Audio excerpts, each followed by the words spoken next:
All right, let's just jump right into this.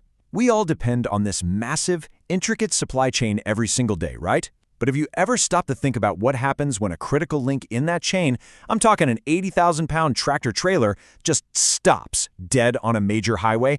It's way more than a traffic jam, folks. It's the beginning of a full-blown, high-stakes crisis. I want you to put yourself in the driver's seat for a second. The engine just cuts out. Silence. And your rig, your entire livelihood, is now a giant metal roadblock.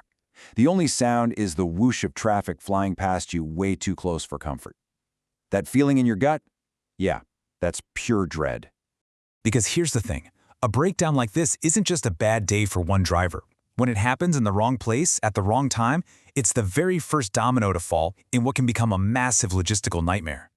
So, what is actually racing through that driver's head as they're sitting there totally helpless on the shoulder of the road? Well, it's not just one thing. It's an overwhelming storm of pressures hitting all at once. Just look at what they're up against. You've got the searing Texas sun literally baking the inside of the cab. You've got cars and trucks blasting by just inches away. And then there are the invisible pressures, right? That ticking clock, that's the electronic logging device, or ELD, and it's mercilessly counting down your legal driving hours. And that cash, with every single minute that ticks by, your profit for the whole trip is just evaporating.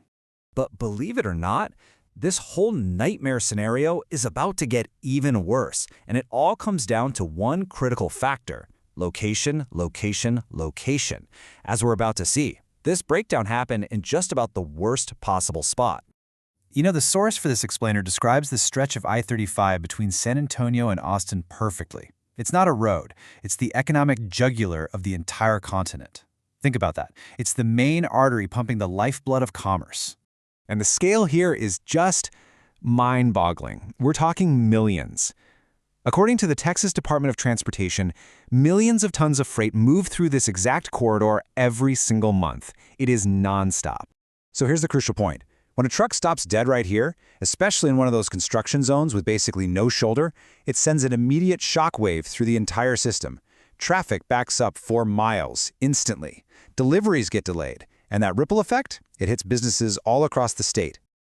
Okay, so now let's dig into the really brutal economics of this situation. Because in the trucking world, standing still is probably the most expensive thing you can possibly do. The American Transportation Research Institute, they track this stuff, and the numbers are just unforgiving. On average, a heavy-duty truck's downtime costs more than $100 an hour, and that's before you even get to the huge financial penalties for missing a tight delivery window. An idle truck isn't just losing money, it is literally hemorrhaging cash. And if the financial pressure wasn't enough, there's a strict legal clock that's always ticking. The Federal Motor Carrier Safety Administration, the FMCA, has these things called hours of service rules, and they dictate, down to the minute, how long a driver can legally be on duty.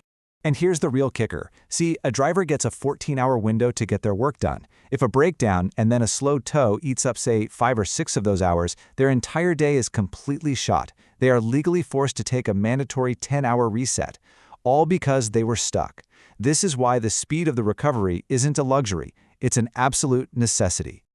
Okay, so you're in a panic, the pressure's on, and you need help, like, now. But making the wrong call at this moment can take a really bad day and turn it into a complete and utter catastrophe. And it's a question that makes sense, right? When you're that desperate, you just want to get moving.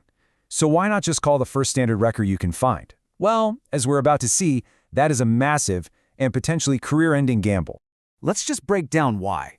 A standard flatbed wrecker? That thing's designed for cars, maybe a pickup truck.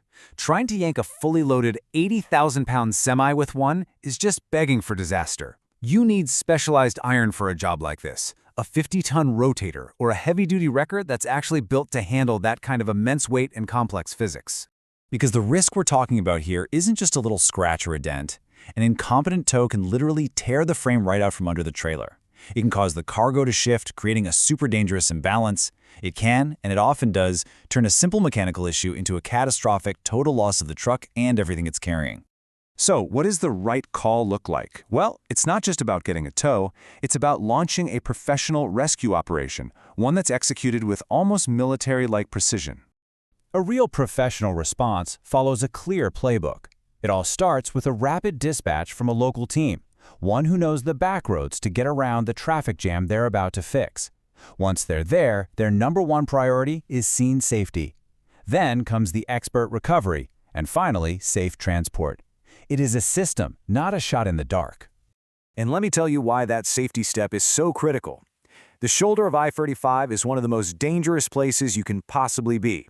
So professional crews' first job is to secure that scene, set up high visibility warnings, and create a safe zone to work in before they even think about touching the truck. Their first priority is making sure everyone goes home alive.